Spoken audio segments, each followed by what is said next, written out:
Yo no me la sé, no, o sea, solamente la he escuchado, pero ahora la estaba viendo. Mientras pueda leer la letra no hay problema. Ok. Bueno, familia, Dios les bendiga en esta mañana. Qué lindo se ve la iglesia, ¿verdad? Y qué lindo se ve cada uno de ustedes de forma individual. Amén, también, ¿no? Hoy es un día especial.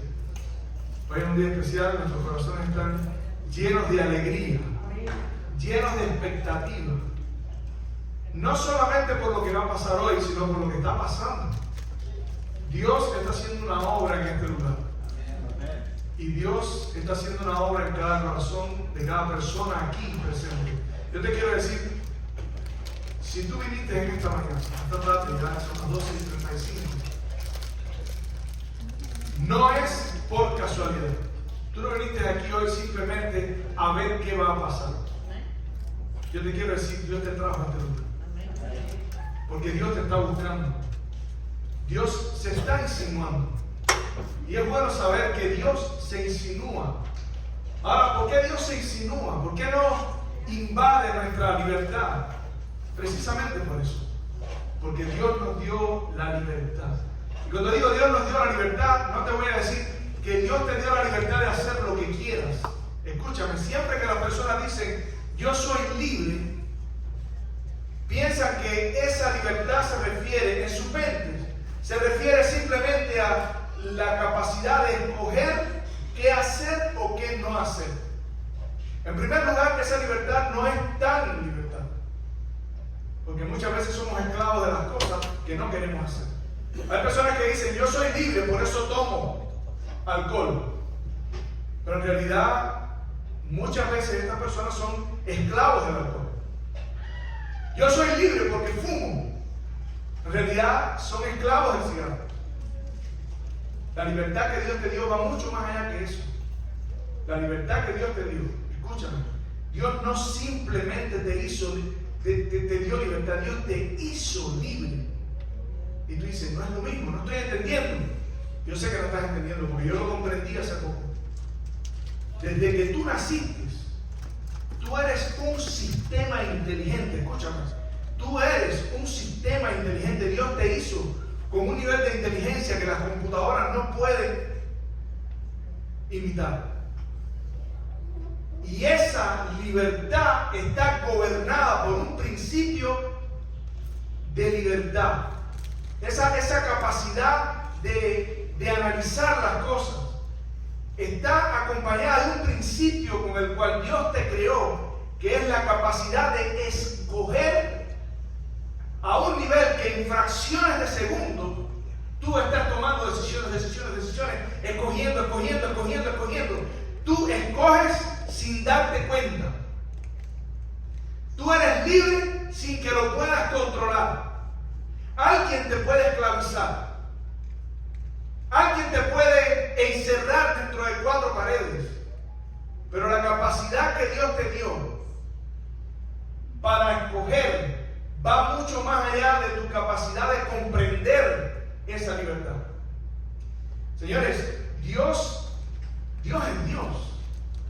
Dios es lo máximo. Y no se podía esperar nada diferente de la mano de ese Dios. Por eso es que Dios se insinúa. Dios no invade tu espacio. Dios te toca. Dios te llama. Dios te busca. Dios se insinúa. Y a ti te toca escoger. Pero saben, desde que tú naciste, tú estás observando el entorno que te rodea. Y ese entorno que te rodea, tú vas escogiendo o no ciertas cosas. Sí, me gusta, sí, no, aquello, este es esto, aquel, el otro. Y te vas formando a través de tu libertad de escoger. Y escúchame, cuando digo libertad, no es que tú estés en control de esa libertad. Desde que tú eres niño, hay niños que tú dices, no se parecen nada al padre. Claro, porque escogió, inconscientemente él escogió, se identificó más con la madre. Y viceversa. Dios se insinúa por esa razón. Porque al final, Dios te hizo libre para escoger. Y tú viniste aquí hoy por la insinuación de Dios. Yo estoy plenamente convencido. ¿Saben? Hubo un tiempo en mi vida en que yo no estaba tan convencido de eso. Y era cristiano. Pero yo decía, realmente, ¿hasta qué punto Dios está buscándome de la manera que yo escucho que me está buscando? Hoy yo estoy plenamente convencido de eso. Por eso yo te puedo decir, tú no viniste aquí por casualidad. Porque si Dios es Dios y si el plan de la redención es como la Biblia enseña, Dios ha invertido todos los recursos del cielo para salvarte. Dios ha invertido todos los recursos del cielo para alcanzarte, para llamar tu atención. Yo doy gracias a Dios. Esta mañana tenemos un milagro aquí con nosotros. Este hermano que está aquí, ahorita me llamó ahí a la puerta, así medio temblando, y me dice, ¿sabes qué? ¿Sabes lo que me acaba de pasar? Estoy vivo de milagro. Venía por el expressway y de pronto, ¿qué significa la palabra que me dijiste? ¿Qué carro fue? Una mula esa. Una rastra. Una rastra. Se le arrimó. Ustedes saben que los camioneros no entienden. Se le arrimó y lo acorraló a un punto que cuando yo le vi en su expresión, cuando me dijo, y no me pasó nada, se le quebró la voz. O sea, no puedo imaginar por lo que pasó, pero pude ver qué pasó. Y un día, cuando Cristo venga por segunda vez, nosotros vamos a ver hasta qué punto Dios estuvo involucrado en nuestra vida. Escúchame lo que te voy a decir. No sucede nada en tu vida. Nada sucede en tu vida por casualidad. Nada. No existe una sola cosa que sucede en tu vida. Sí, pero él se enfermó. Nada de lo que sucede en tu vida es por casualidad. Y por detrás de todas las cosas está Dios o permitiendo o controlando. En estos días escuché decir a alguien que están tratando de... Ustedes han visto las demoliciones. Hay demoliciones que suceden por un accidente, eso es un desastre. Pero hay otras demoliciones que son controladas. Demolición controlada. A veces Dios, cuando tú sientes que tu vida se está demoliendo, te tiene en sus manos. Todo está bajo control. Y puede ser que hoy no lo entiendas, pero un día lo vas a entender. Pero ¿cuándo lo voy a entender? Y mientras tanto, espera. El canto dice, cuando Dios queda en silencio, es porque está trabajando. Yo quiero invitarte a buscar la lectura bíblica que está en Marcos capítulo 10, versículo 28. Marcos capítulo 10, versículo 28. Y dice allí, entonces Pedro, el intrépido Pedro, comenzó a decirle, Señor, he aquí nosotros. O sea, Pedro no estaba diciendo, he aquí yo. Pedro estaba diciendo, he aquí nosotros. Porque era más fácil involucrar a los demás en lo que realmente su corazón estaba a punto de revelar. Señor, he aquí nosotros que te hemos seguido. ¿Qué tendremos?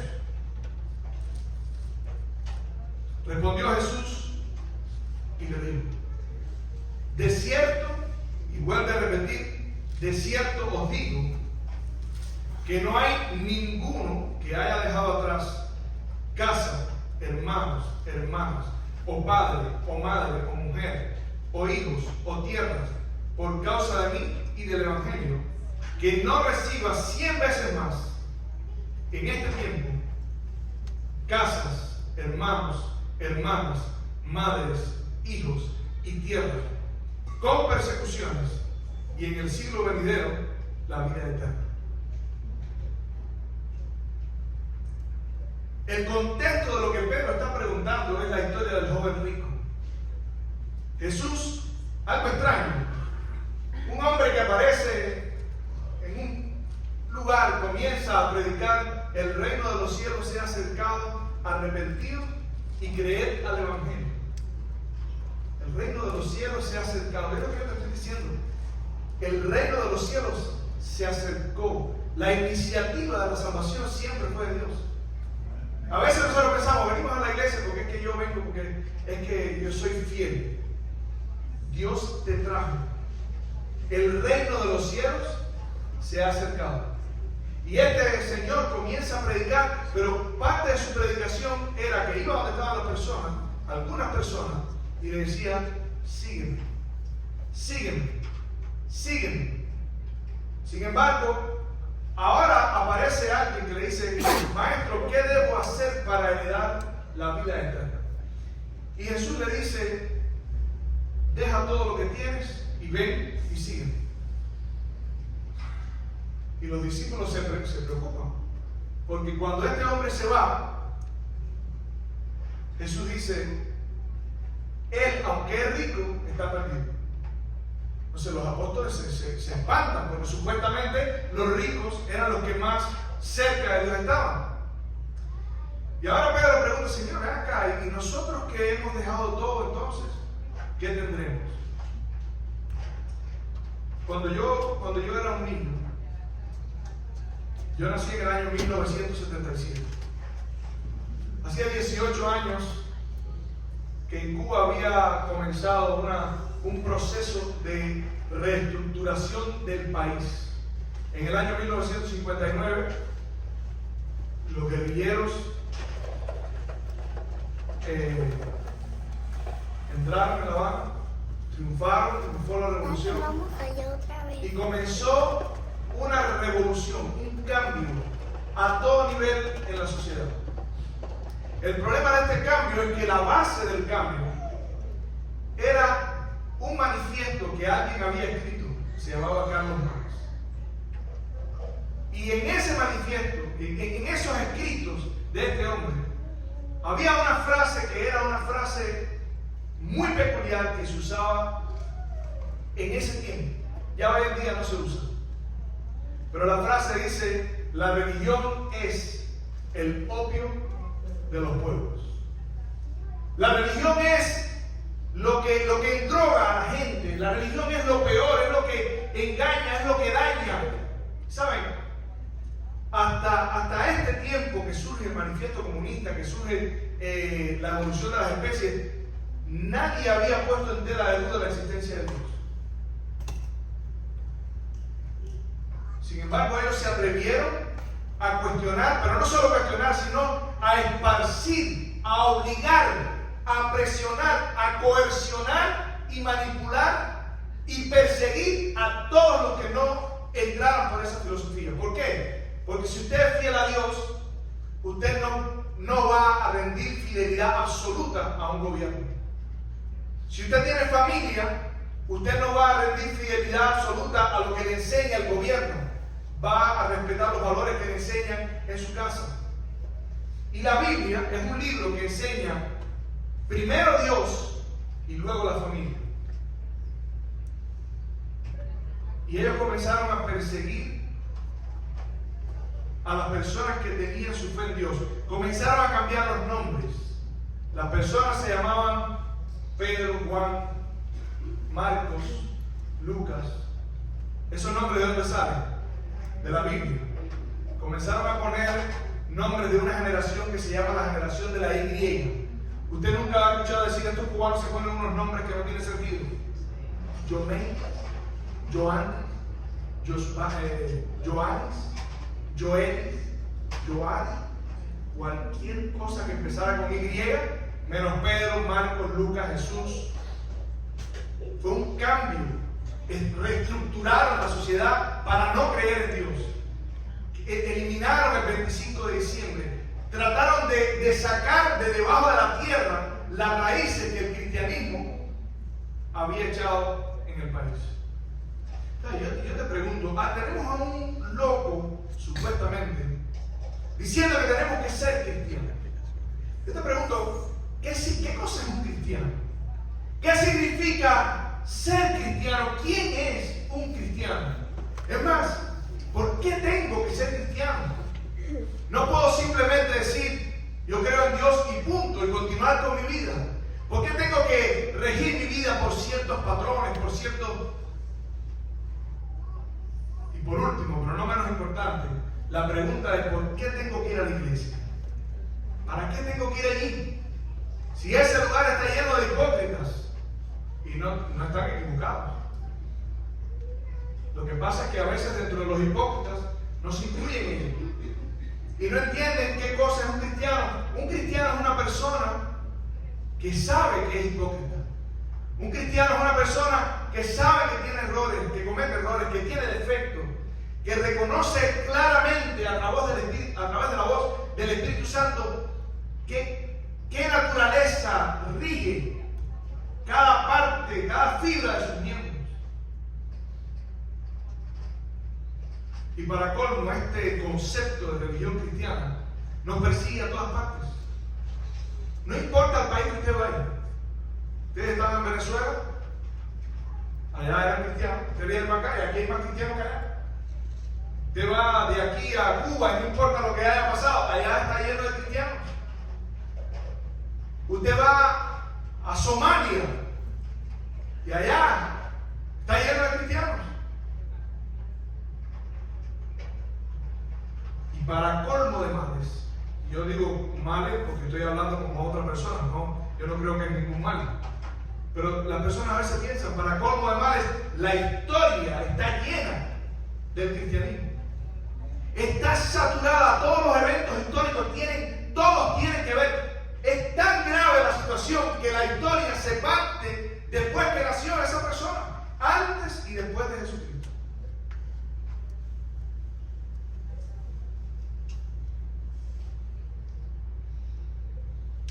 ¿Cómo comenzó el cristianismo?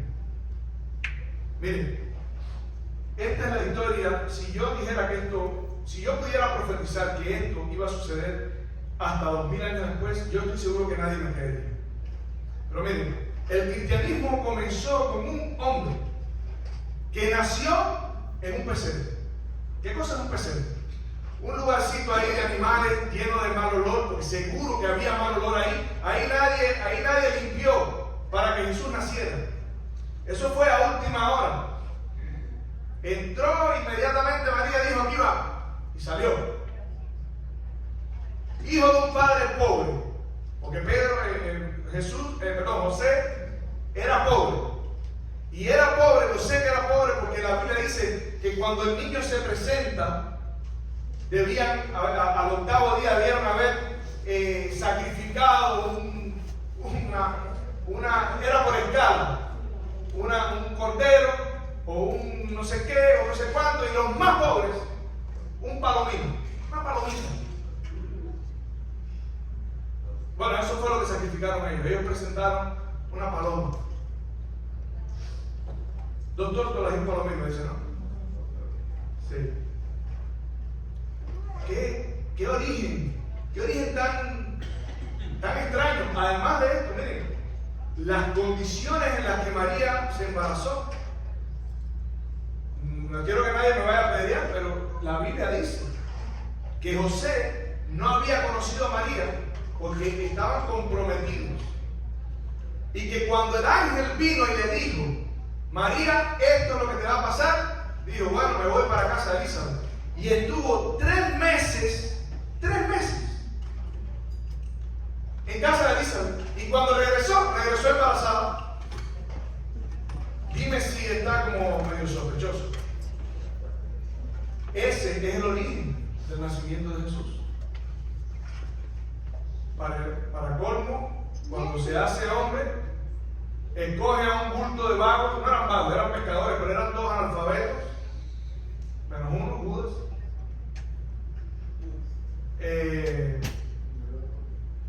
¿Cómo? Sí, no, pero sí, fue atraído.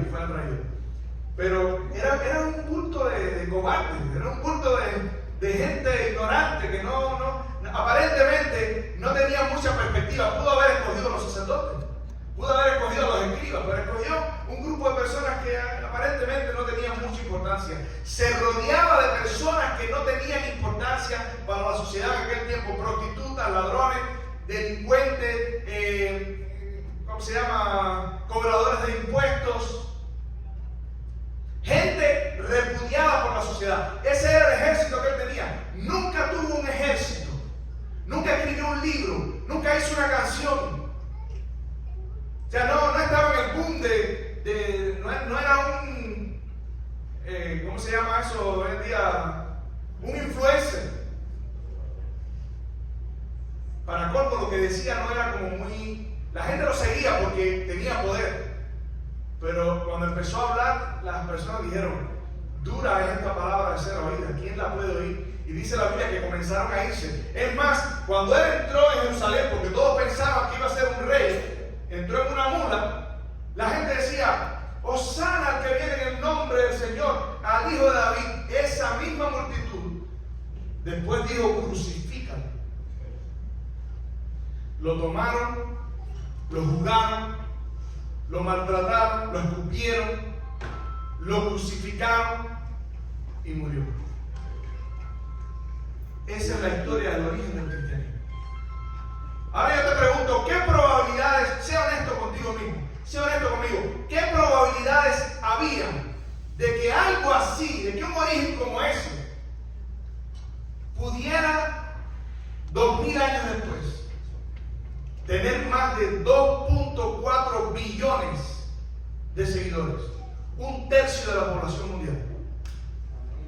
Dime, ¿qué probabilidades? La religión más grande del mundo es el cristianismo.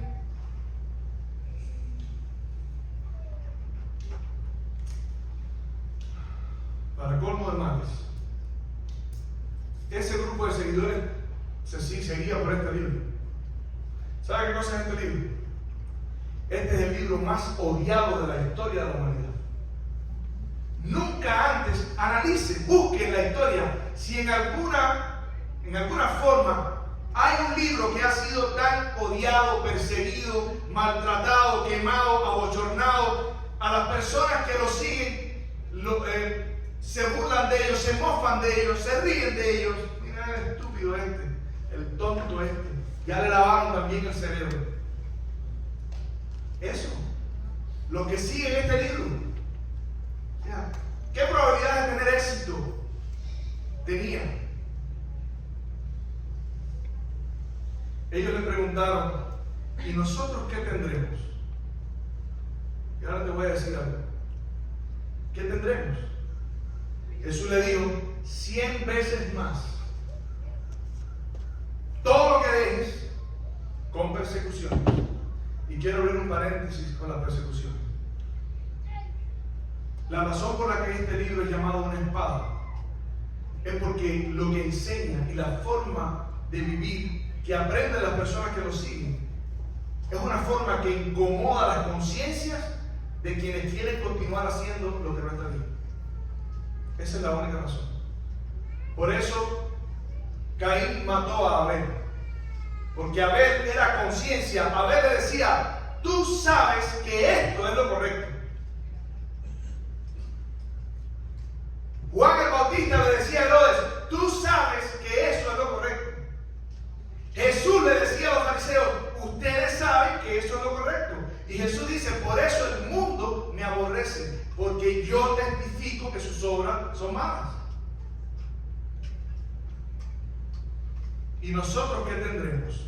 Bueno, yo te voy a decir que cuando no hay tiempo de persecución, porque vienen tiempos difíciles, ahora mismo, yo estuve leyendo ayer, en el 2024 hubieron más de 5.000 cristianos que fueron muertos en el África. Los musulmanes, los extremistas que están resucitando nuevamente por allá, están matando mucha gente también. A muchachos jovencitos, arrancándoles así la cabeza con un sable grande. Sí, grábalo ahí y mándalo para que lo vean. Es terrible. Pero Dios nos ha dado a nosotros la oportunidad de vivir en un país donde aparentemente vivimos en una burbuja. Y a lo largo de las edades, si bien es cierto esto que estoy diciendo, también Dios prosperó a sus hijos. ¿Sabes por cómo los prosperó? Los prosperó con conocimiento. Los prosperó con su protección. Cuando el diablo le dijo a Job, a Dios, tócalo y verás. Claro, todo le tiene que ir bien si tú le tienes un cerco de protección. El diablo no puede tocar tu vida. Por eso te dije hoy, hermano, el diablo anda como león rugiente, buscando a quien devorar. Pero si Dios es por nosotros, ¿quién contra nosotros? Eso es lo que dice la Biblia. El diablo tiene poder para destruir lo que Dios permite. Tiene que pedir permiso. El otro día encontré un machete en el medio de la carretera. Le pasé por arriba al machete. ¿Sabes lo que es un machete? Ajá. Y lo miré, le di marcha atrás. Estaba en el medio de la carretera, no venía nadie detrás. Tomé el machete en mi mano, lo puse en el carro. Y yo dije, bueno, si alguien mató a alguien con esto, la huella no la voy a ver porque se va para mi casa. Y después, cuando estaba en mi casa, pensé, hay personas que hacen cierto tipo de brujería y ese tipo de cosas, que utilizan ciertas cosas. Y una de ellas podría ser un machete, que tiene cierta representación en las religiones yorubas, africanas y toda esa historia. Y yo dije, Señor, por si acaso, en el nombre de Cristo, pongo mi mano en este machete. Porque el diablo no tiene poder. El diablo fue echado fuera. Y dice que sí, es verdad que tiene gran ira, pero la gran ira la tiene porque la Biblia dice que tiene ¿qué? Poco tiempo. Así que yo te quiero decir que tu sufrimiento y tu tristeza tienen fecha de caducidad. En tu problema hay unos numeritos pequeñitos así que dice hasta la venida de Cristo. Y Jesús viene por segunda vez. Ahora, familia, ¿qué tendremos 100 veces más en la vida eterna? ¿Saben? Nosotros los cristianos somos un pueblo peculiar. Este lugar aquí es un centro de crecimiento. Las personas entran a la iglesia rotas. Las personas entran a la iglesia llenas de traumas, de problemas, de cosas que guardan, que no conocen ni su esposo, que no conocen ni su esposa, que no conocen sus amigos. Cada expresión, cada reacción a ciertas situaciones tiene un background en tu vida, en tu niñez, en tu relación con tus amigos en la escuela. Tenemos daños emocionales, traumas, problemas de personalidad, tenemos problemas graves de autoestima. Pero entrar aquí es comenzar una reestructuración de la vida en todos los sentidos. Y es lo que pretendemos que este lugar sea. Aquí tenemos la solución para el problema espiritual. Aquí, como base de la vida espiritual. Pero como base de la vida espiritual. Tenemos la salud. La salud es una elección. Pero Dios te da sabiduría para vivir con salud. La salud no es una casualidad. Dios te llama a ser saludable. Dice, querido amigo, querido hermano, yo quiero que tú seas prosperado en todas las cosas. Y que tengas salud, así como prospera tu alma. ¿Que prosperes en qué? En todas las cosas. Quiere decir, si no hay persecución, si nadie te está persiguiendo, es porque Dios probablemente está tratando de bendecirte. Te puso en un lugar único.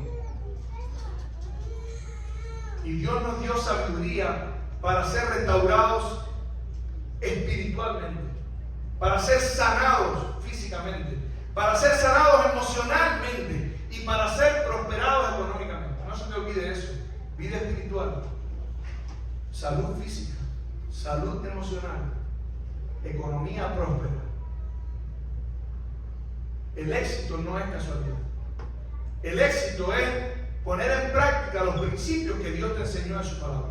La Biblia dice sabiduría, sabiduría para vivir, aprender a cómo tener un matrimonio feliz, aprender cómo tener una vida próspera, aprender cómo tener salud, aprender cómo comportarse con los demás, aprender cómo conducirse, que nos cuesta tanto trabajo relacionarnos. Esta semana estuve viendo una muchacha que estaba escuchando una explicación de alguien y cuando yo la miré me di cuenta que ella estaba pasando trabajo para mantener su atención fija en lo que él estaba diciendo.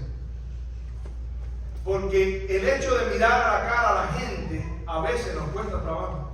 Usted habla con una persona y usted ve que sí, claro, no hay problema, sí. Y nos cuesta trabajo fijar la vista. Sabiduría. ¿Qué cosa significa ser cristiano? Significa ser reconstruido. Significa tener un sentido y un propósito para vivir. Significa vivir largos años, porque la Biblia dice eso. El que quiera vivir largos años, guarda los mandamientos, vive para Cristo, ponga a Dios en tu corazón. Pero además, señores, ustedes, ¿dónde está tu esposa? Dile que venga, quiero que escuche esto. Familia, Julio y Roy.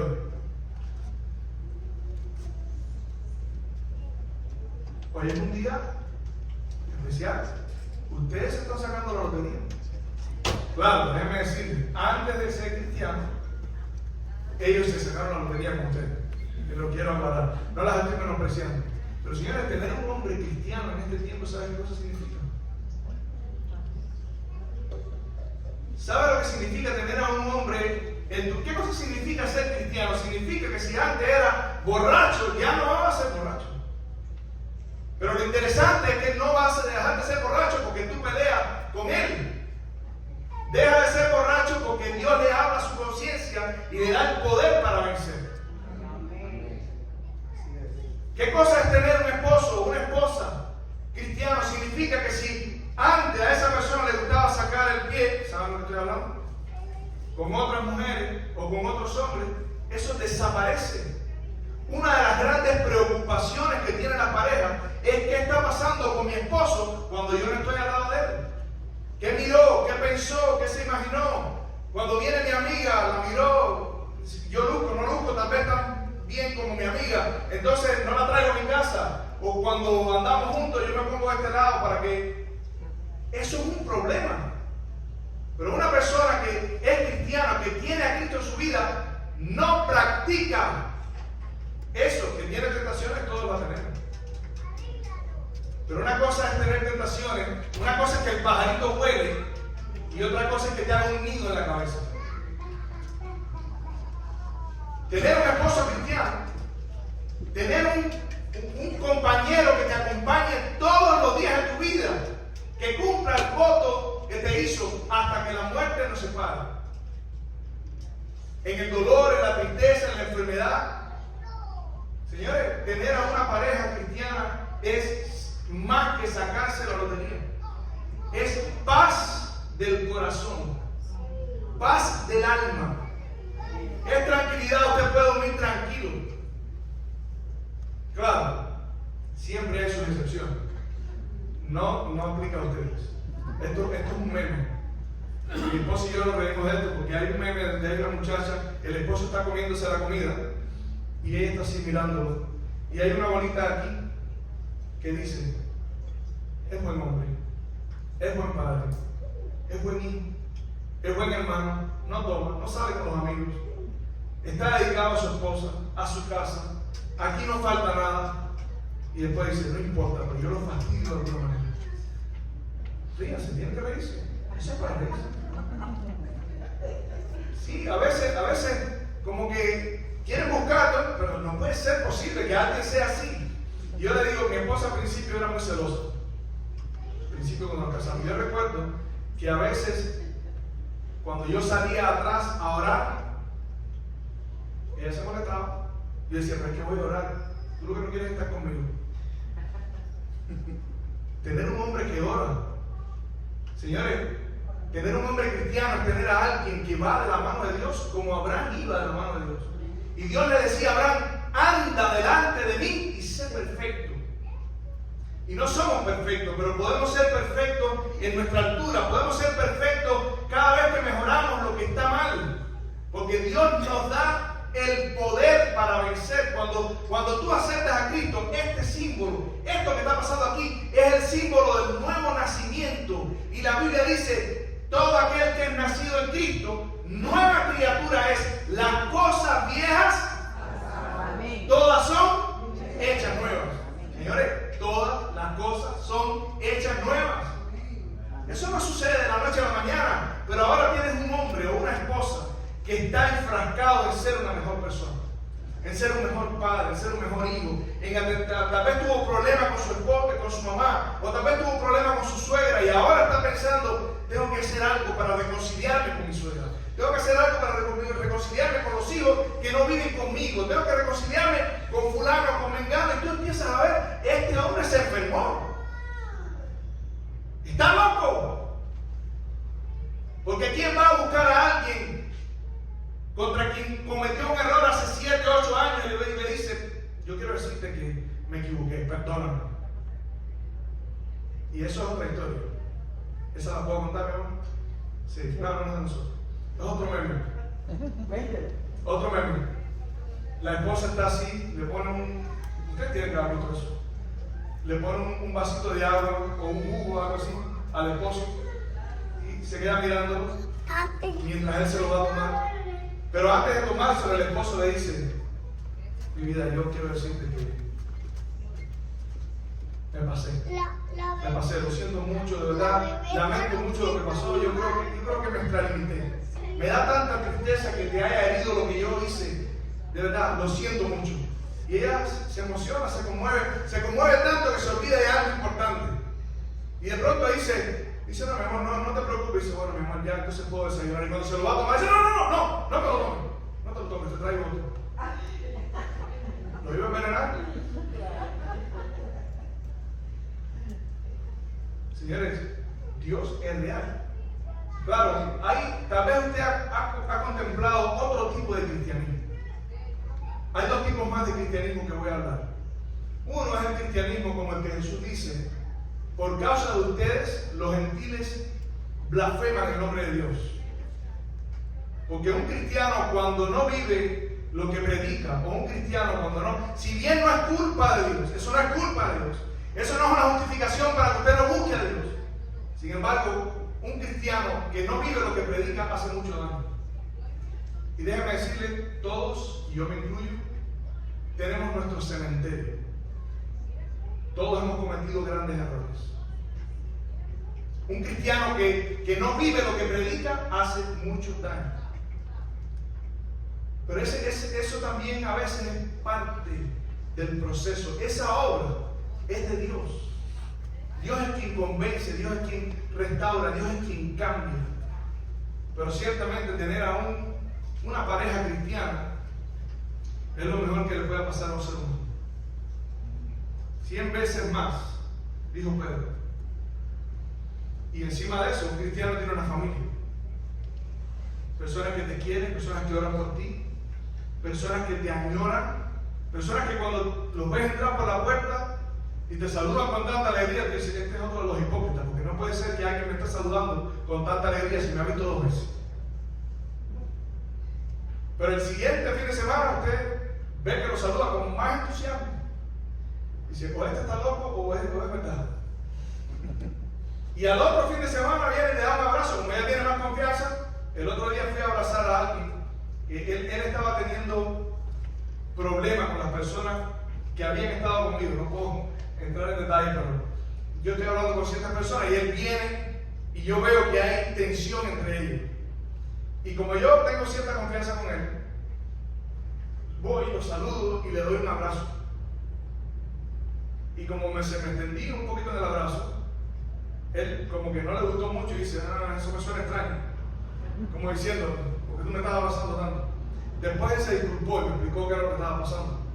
Pero hay personas que se sienten extraños cuando usted le da cariño de una forma a la que no están acostumbrados. Eso es lo que queremos hacer en este lugar. Y todos tenemos que aprender a hacer eso. Aquí no es que nosotros somos los del amor y el cariño y te lo vamos a dar. No, estamos aprendiendo cómo se hace.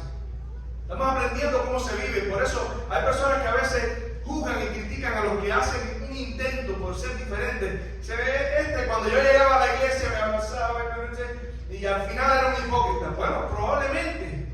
Porque cuando tú llegas a un lugar donde ves que todo el mundo te abraza y te quiere, tú dices, yo no hago nada de eso. Tengo que tratar de aprender cómo se hace esto por primera vez.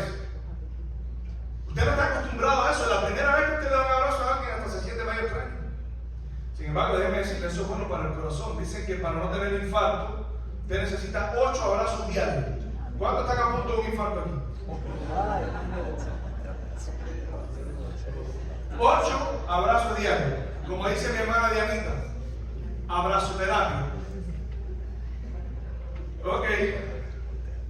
El valor de un hombre cristiano. Ahora yo te pregunto, ¿estas cosas son buenas? Dime, cierra esto conmigo. O no me digas, pero piensa para ti. ¿Es bueno estar en un lugar donde las personas te quieren, te aprecian? Dime, Lenín, ¿cómo te sientes? Excelente. ¿Te das cuenta? O sea, es bueno tener a gente que lo quiere, que lo aprecia. Es bueno tener personas que oran por ti. Es bueno. Es bueno, en lugar de robar, hacer lo que es correcto. Miren, ahora yo ando, yo no sé qué me ha pasado, Dios está orando de manera extraña. Porque yo normalmente ando 75, 85 millas por hora. Hace como un año mi vida, ¿verdad? Ahí mi vida dice un año, no tanto. Pero bueno, hace un buen tiempo yo ando, que ayer yo me estaba preguntando, ven acá, yo antes no estaba apurado para ir a los lugares. Ahora siento que estoy llegando igual a los lugares. Y yo recuerdo que cuando empecé a hacer esto, yo veía, nosotros tenemos una escuelita de tránsito. Si a mí me ponen un ticket, cierran la escuelita por 6 años. Cuando yo veía a un policía, me sobresaltaba, hasta que miraba la velocidad, no, estaba bien. Al principio yo andaba bien, pero de todas maneras andaba sobresaltado. Ya eso no me pasa. A veces veo a la policía, a veces que por debajo, 5 millas por abajo. Qué bueno es hacer lo que está bueno. Qué bueno es no ser esclavo del mal. La Biblia dice que la única forma de ser libre del pecado es siendo siervo de la justicia. Y si no eres siervo de la justicia, no eres libre. Dice, eres esclavo del pecado. Cuando tú crees que eres libre, no eres libre. Eres esclavo del pecado, eres esclavo de tus vicios, de tus traumas, de tus problemas, de las luchas que tienes en tu vida que no te dejan vivir en paz. A veces las enfermedades salen del cuerpo después que llevan mucho tiempo ocurriendo dentro de nuestra cabeza. La lucha, la Biblia dice, la codicia matará a los codiciosos. Prenderán al impío sus propias iniquidades, dice la Biblia. Por eso lo mejor es cuando uno vive conforme al manual. Cuando tú tienes tu conciencia tranquila. El otro día un amigo me llamó y me dice, él me llamó de un número que no es su número y yo tengo su número.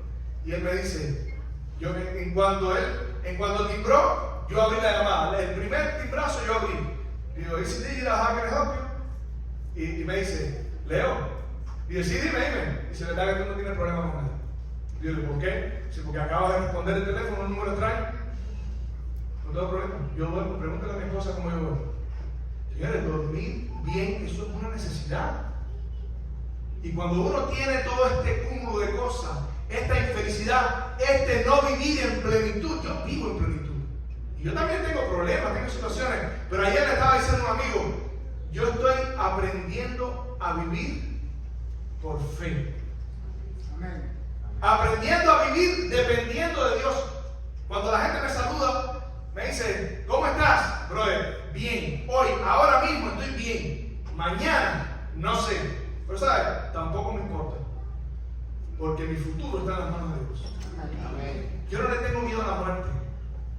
Yo no quisiera tener una muerte trágica, porque aquí nadie quiere tener eso. Pero si a mí me da un infarto aquí, a veces yo sentí un dolorcito por aquí, que tiene que ver, parece, con la columna, algo así. Y yo, Señor, dime, me despido. No tengo miedo.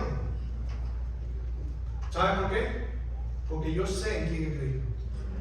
Yo entiendo el Evangelio. Yo tengo un libro que dice la Biblia, ella misma dice que es luz. Y el que tiene este libro dice, no andará en tinieblas. Amén. Conoceréis la verdad y la verdad os hará libres.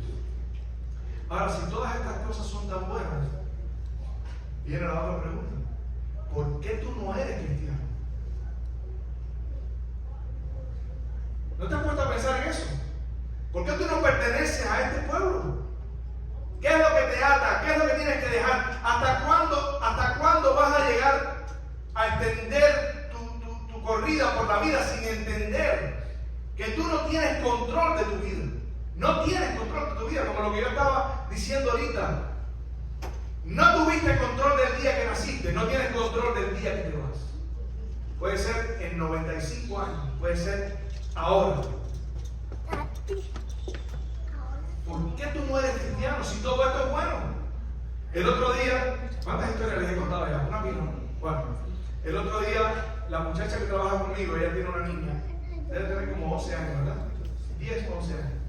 Y yo tengo una estatua pequeña, que es una estatua de la parábola del sembrador. Es un hombrecito con una bolsa en la mano que está supuestamente regando la semilla. Y tiene aquí el buen terreno, tiene el camino, tiene las espinas y tiene las piedras. Esa es la parábola del sembrador. Y yo le digo a ella, mira, ella no se lo estaba esperando. Yo tomé el nombrecito y le dije, ¿sabes quién es él? Y como que es un niño, los niños tienen una imaginación. A nosotros se nos dañó eso. A nosotros se nos dañó el chip de la imaginación, se nos dañó con los problemas, con el pecado, con el daño que nos ha hecho este trauma del pecado en la vida. Pero los niños, por eso Jesús dice, el que no es como un niño no puede ver el reino de los cielos. Y yo le digo, ¿sabes quién es él? Dice, ¿quién? Pero así, ¿quién? ¿A cuántos de ustedes yo les cuento la historia y me dicen, ¿quién? Dale, cuéntame. No, estoy apurado, tengo que irme. No, ahora tengo que ir a no sé dónde. No, pero es que tengo que... Y vivimos todo el tiempo con ese salto aquí. Ese salto aquí que no nos deja tranquilos. Señores, yo paré. Abro paréntesis, sigo con la historia de la niña. Paré. Yo empiezo a trabajar a las 8:30 de la mañana y a las 5 de la tarde estoy en camino para mi casa. El precio que tengo que pagar para tener más de lo que tengo es demasiado alto. Pero si tú trabajas y respetas las leyes y los principios que Dios estableció para ti, Dios te prospera, y en las 8 horas que tú trabajas, Dios te puede dar lo que otros hacen en mucho tiempo. Sigo con la niña ahora, pero mira lo que dice Salmo 127. Salmo 127. No importa cuánto trabajes, lo que importa es la bendición de la sombra de quien tú estás. Salmo 127 dice, si Jehová no edificara la casa, en vano trabajan los que la edifican. Si Jehová no guardara la ciudad, en vano vela la guardia. Por demás, por gusto, es que os levantéis de madrugada y vayáis tarde a reposar. ¿No te ha pasado nunca que trabajas y al final del mes tú dices, ¿y dónde se fue el dinero? Al final del año, usted revisa todo lo que ganó. Si yo gané ese dinero. No. ¿A dónde se fue? ¿A dónde se fue? Por demás es levantarse de madrugada e irse tarde a reposar. La bendición de Dios es la que dice la Biblia, que no añade tristeza. Y cierro paréntesis. Y esta niña, le digo, mira, este es el sembrador. Y la Biblia dice que el sembrador, yo tenía una Biblia aquí arriba en el mostrador de la oficina. La Biblia dice que el sembrador salió a sembrar. Y parte de la semilla cayó en el camino. El camino estaba duro, porque por ahí pasaban las personas, por ahí pasan los carros. Entonces vinieron las aves del cielo, se comieron la semilla. Esa no fructificó. ¿Sí? Hay otra parte de la semilla que cayó en las espinas. Pero como las espinas están en un lugar donde hay tierra, no hay mucha profundidad, pero hay tierra, ella salió, brotó rápido. Pero cuando los problemas de la vida y las situaciones que son las espinas representadas ahí, los cardos y las espinas de las que habla Génesis, dice, cardos y espinas te producirán, en el mundo tendréis aflicción, mas confiad porque yo he vencido al mundo. Pero si no confías, las espinas vienen y ahogan la semilla, se muere. Este otro son las piedras. Y las piedras, había tierra por ahí también, inclusive a veces sobre la tierra, sobre las piedras, había un poquito de tierra y ahí fructificó la semilla, pero cuando vino el sol, como no tenía profundidad de tierra, se quemó y se secó. Pero hay otro terreno. Y el terreno este es el buen terreno. Y dice que la semilla que cayó ahí produjo y dio fruto por cada uno. Dio a 30, a 60 y a 100 por uno. Y entonces le pregunté, ¿qué terreno eres tú? Le dije, el terreno es el corazón. La semilla es la palabra. El sembrador es Jesús. Y yo te pregunto, ¿qué terreno eres tú? ¿Sabes lo que me dijo? Me dijo, yo soy el buen terreno. Y después fue y le contó la parábola a la mamá. Y le preguntó, mami, ¿qué terreno eres tú? Y ellos son los que vinieron la semana pasada al evento por la tarde. La palabra, la semilla. Y yo te pregunto, ¿qué terreno eres tú? ¿Entiendes ahora lo que significa ser cristiano? ¿Sabes? Lo último que te quiero decir es que ser cristiano es aceptar la esperanza de que Cristo, de que Dios se hizo hombre para restaurar al hombre, para llevarlo a un lugar donde no va a haber más muerte, ni dolor, ni sufrimiento, ni clamor. Cuando yo salí de mi pueblo, yo salí a los 11 años, con un plan, con un propósito, estaba ilusionado. Me fui a estudiar a la Escuela Vocacional de Arte. De ahí entonces venía cada 15 días a mi casa. 4 años después entré en la Escuela Nacional de Arte. Ahí venía cada 2 meses a mi casa. Pero valía la pena porque el sacrificio que estaba haciendo era por prosperar, por salir adelante, por tener una carrera. Y me alejé de mi familia. Lo que yo no me di cuenta era que yo nunca más iba a regresar a mi familia. Y cuando terminé la Escuela Nacional de Arte me quedé como profesor. Allí hice una vida. Salí del país al Ecuador, del Ecuador a este país.